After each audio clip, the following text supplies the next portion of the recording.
Bless you.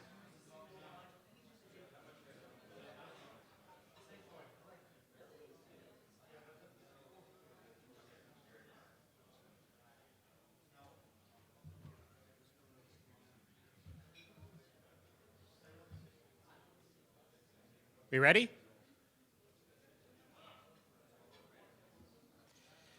Good afternoon, everybody. So my name is Sean Quinlan. I'm from a company called Endurance International Group. We are the company for which you might know, be more familiar with the brands Bluehost, HostGator, iPower, Dotster.com. This talk is going to be about managing Perl environments. It's sort of a little bit like the talks that came before it, but for people who aren't as smart as the speakers before me. So we'll try to be a little faster, too. Part of this, I was originally thinking, this is about how to keep peace with DevOps, or whatever you call the operations team that manages your environment. But really, that's just a happy side effect. Really, what I want to talk about is how to maintain your own sanity as a Perl developer and how to have a little bit of control over your own destiny. Or if you're a systems person, how to let your developers happily shoot themselves in the foot and not bother you too much about it and wake you up at 3 in the morning. Make it their problem. There are a lot of challenges to maintaining large Perl applications in production.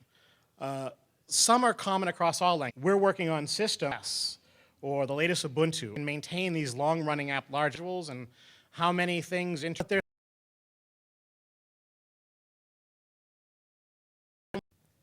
If you're working in most environments that have been around for a long time, your ops team controls the Perl. You have to go through them to get a Perl module installed in production.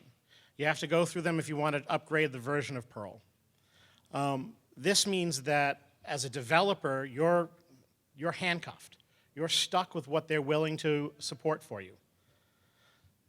Who controls the public libraries installed in the system? How is the upgrade plan managed? What happens with legacy application when ops wants to rebuild a new data center? So many years ago, 8 years ago now, I was working at a company called Cambridge Interactive Development Corporation. We were a gambling company. So we had all kinds of rules and regulations about where we could have data centers. We were owned by a public company, so we had to be SOX compliant. So we had a lot of change management and a lot of rules about our systems. And when we were told we had to build new data centers in the Isle of Man or Malta or France because of different licensing arrangements, and we had legacy Perl applications running on 5.6 and 5.8, that was a big problem, right? How did our ops team manage building these servers? Like some of our servers in our original data center were handcrafted Slackware boxes.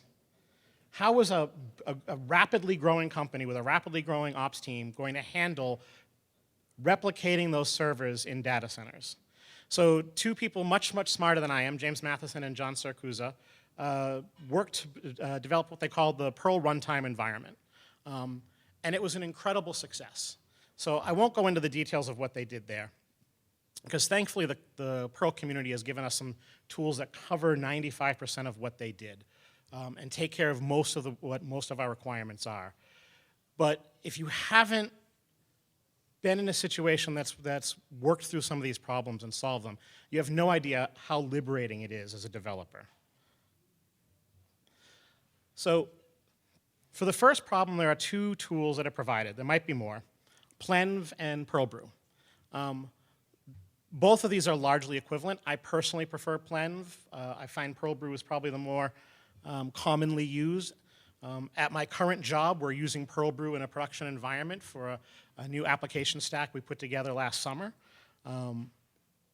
Both of them allow you to install Perl in your home environment. And I think both of them, sort of the genesis was, as a developer working on a shared hosting system or working in different environments where maybe you're supporting multiple Perl applications on multiple Perl versions, it made it so that you could do this in your home directory and have multiple versions of Perls that you could switch between. But they both allow you to install the Perl anywhere on the system. And they both provide separate library paths for every installed version, which is a key point. So here's an example of plenv. Once you get it installed on your system, you say Perl, plenv install the Perl version you want. You rehash. You go to a shell for plenv for a certain version. Now you're operating in that version. One of the coolest things about plenv, though, is you can also set the version for the directory you're in, and it just lasts. And for somebody like me who has trouble remembering which version of Perl a particular application is in, this is a lifesaver. So, oops. So there's the Perl version that's on my system, 5.18.2.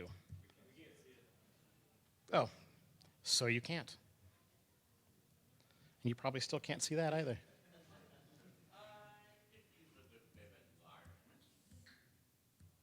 How's that? All right, so that's the Perl on my system. So now I go into the directory for a project I'm working on, and now it's 520.2. That's it. I don't have to remember anything. My plenv, you do plenv local, the version you want. It makes a plenv environment or Perl local, I forget what the name of the file is. Stick that in your Git repository. Now wherever you clone this out to, you change that directory. Boom, you're operating under that version of Perl, under that version of under that Perl lib directory. You can now install Perl modules, and you're installing it to the version of Perl you're working under there.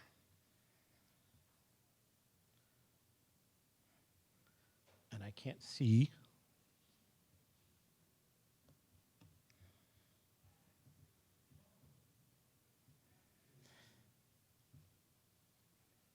So Perl brew is very similar. Perl brew install the Perl version you want, use 5.20.2. And that switches you. Basically, they accomplish the same thing. There's a few caveats about how they work that may be technically interesting to you if you're really into how Bash handles different types of situations differently. But as a developer, I've used both in different environments, and I find that other than that Perl version file that allows me to not have to remember which version I need, they function pretty much the same. How you manage releasing them in production, running cron jobs, all that, the details are different, but they accomplish the same goal. Like Perl brew, plenv installs Perls under your home directory. Unlike Perl brew, plenv is implemented in Bash, whatever. Unlike Perl brew, plenv allows you to set the local Perl version, which is the part I find nicest. Using this tool, it allows you, either one, it allows you to separate the requirements of application environments from the Perl that runs on the system. Deployment can own the runtime environment, the development can own the runtime environment, and ops can own the system and security updates. Obviously, it's good to coordinate and have proper notification, follow whatever change management is required by your company, but this means that the two groups don't have to coordinate. If ops has to do a security update, they're not likely, some XS, C module, C library stuff as a caveat, they're not likely to impact anything you're doing in your development applications. And the same thing for you. You can have a release path that allows you to upgrade your Perl modules, upgrade your Perl version, in whatever way it works for your development team. And other than a little bit of notification for ops, they don't have to care. They need to keep the environment running. They need to have whatever system tools are there to support your deployment stack running. They don't have to know about the details of what's required for your specific application.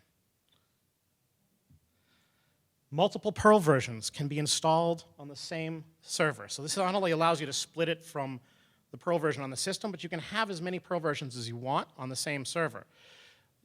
What this has allowed us to do for some legacy applications is if you have an old 5.6 Perl application and an old 5.8.6 application that nobody wants to invest the resources to upgrade. They're legacy servers, they have niche applications, they're barely used, but you can't kill them off yet.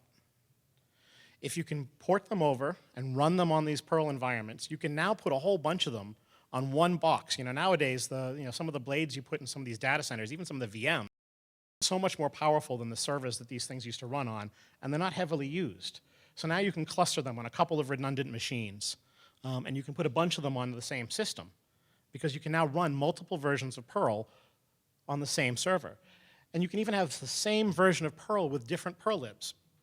So we've been using the as argument to Perl Brew to install the same version of Perl with different names. And then we can switch to that version of Perl by a different name and install libs to it.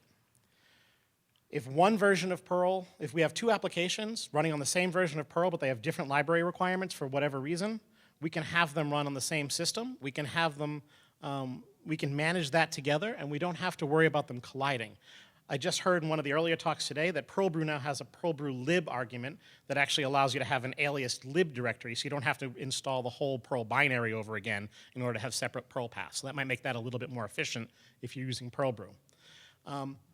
This is really handy. Like, for instance, for us, for one of the applications I'm working on now, we run the beta server, a staging server, and a production server all on the same system.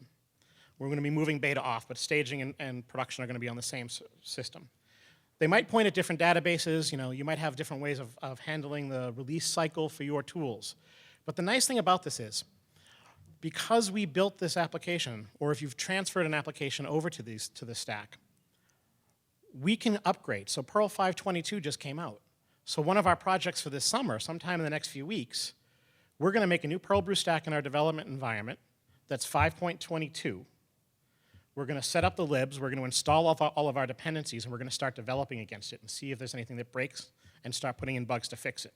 When we feel it's stable in the development environment, we can move it onto the beta server. When it seems to be stable in the beta server and all of our internal users have tested against it, we can move it up to staging. Staging and production are on the same system, but yet we can run these tools pointing to on the same hardware, pointing to the same database, but we can stage it with completely different versions of Perl. This has allowed us to have an upgrade path for Perl that's almost entirely painless. You're going to fix bugs. Things are going to break when you upgrade CPAN modules, when you upgrade the CPAN Perl version. There's always going to be some things you have to handle. But there's a path now that makes it relatively simple to do. It can be part of your process. And if you do it every couple of releases, every couple of months, every time there's we've been doing it every minor Perl version. So every time, so when 5.22 comes out, when 5.22.1 comes out, when 5.22.2 comes out, we upgrade all of our Perl libs and our Perl version, and we push that up through our environments out to production. It makes it manageable to stay current. As a developer, this is fantastic, because now I'm not stuck. When I start an application, when I work on an application, I'm not stuck on an old version of Perl wondering if it'll ever get upgraded. When new tools come out, I now know that there's a path. Instead of being years or never before I can use some of the new technology, it's months before we can start using it in production. Sometimes it's only a matter of weeks before we're actually playing with it in development. It's very simple, it's robust, it's usable, it works in production. We're doing business-critical applications with it at a very large company, doing products that service tens or hundreds of thousands of users through this stack. It is so worth it. I can tell you all kinds of war stories about it. Buy me a beer. I know that's our caveat. The other part of the tool set that we're using for this is called Pinto. Pinto says it's useful for two things. We're only really, for our purposes at my company, we're only interested in the first one. We want to manage our custom repository. Using Pinto is relatively simple-ish. Here's some examples of getting it installed, getting it started, creating a repo. There's some pretty good documentation out there, so there's plenty of how-tos on how to use it. You can create stacks. Stacks are conceptually similar to branches.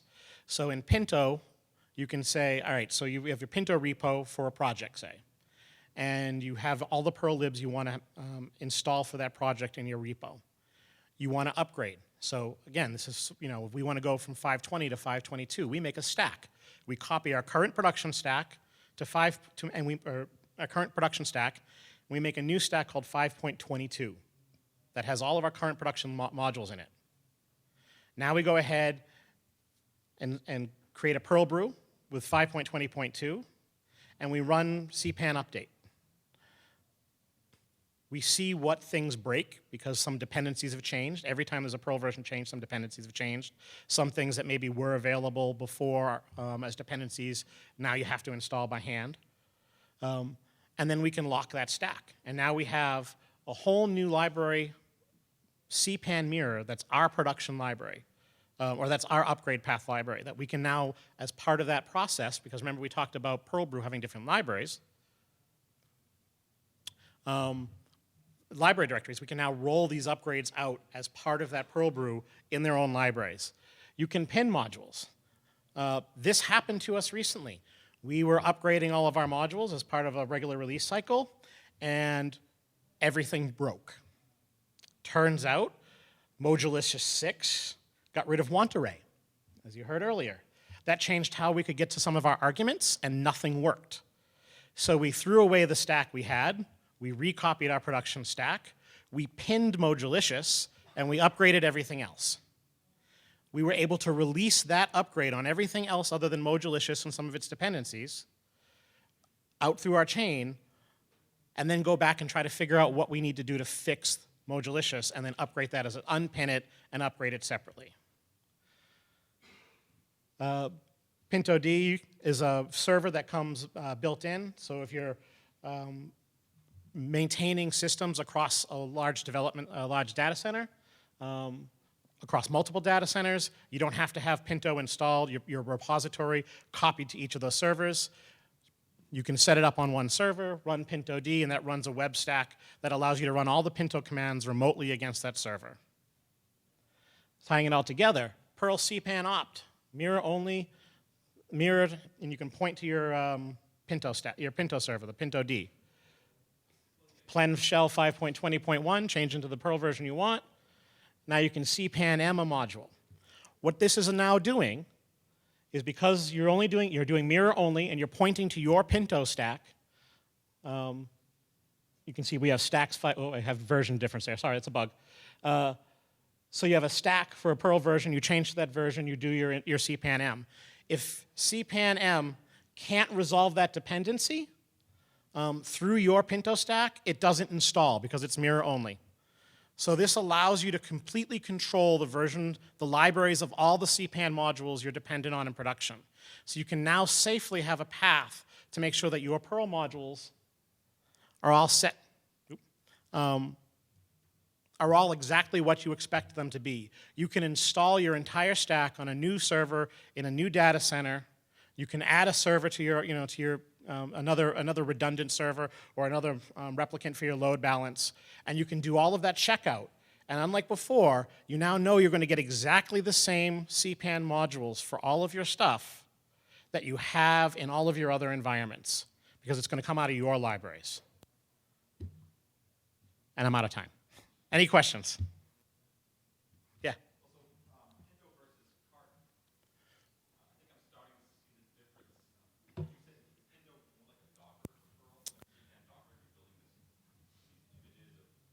So no, Pinto actually, it basically allows you to have a managed cpan mirror.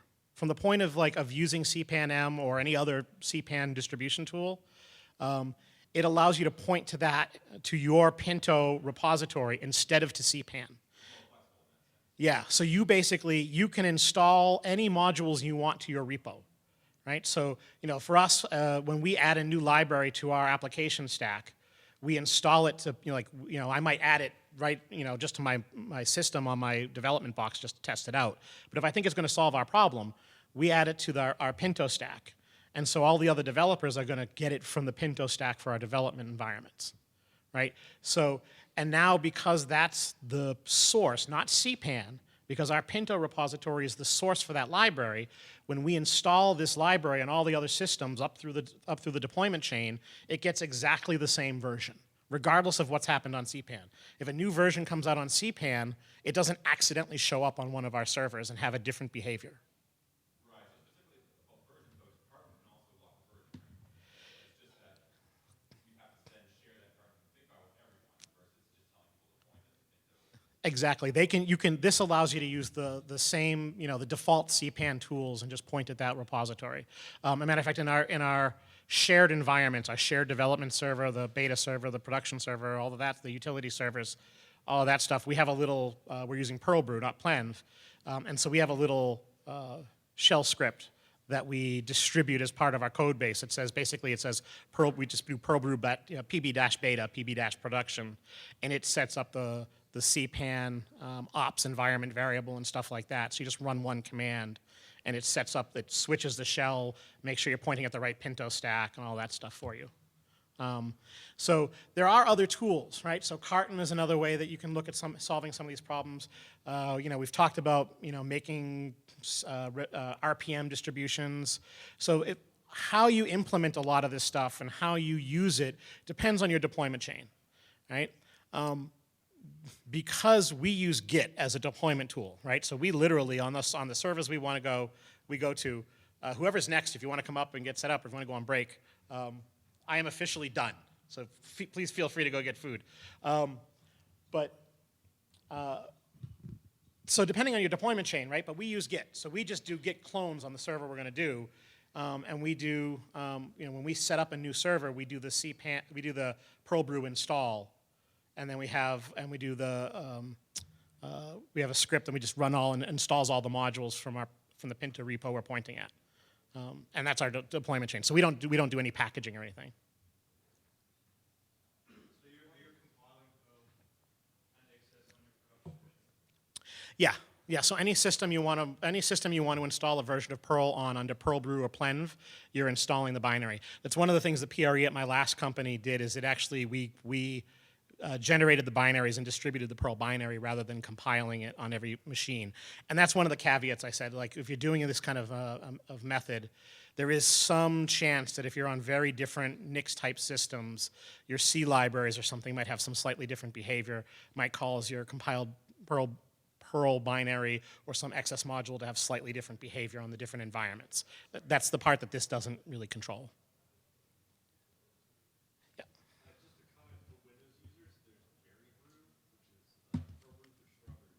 Cool. If you didn't hear that, there's a berry brew, which is Perl brew for strawberry Perl. Cool. Thank you.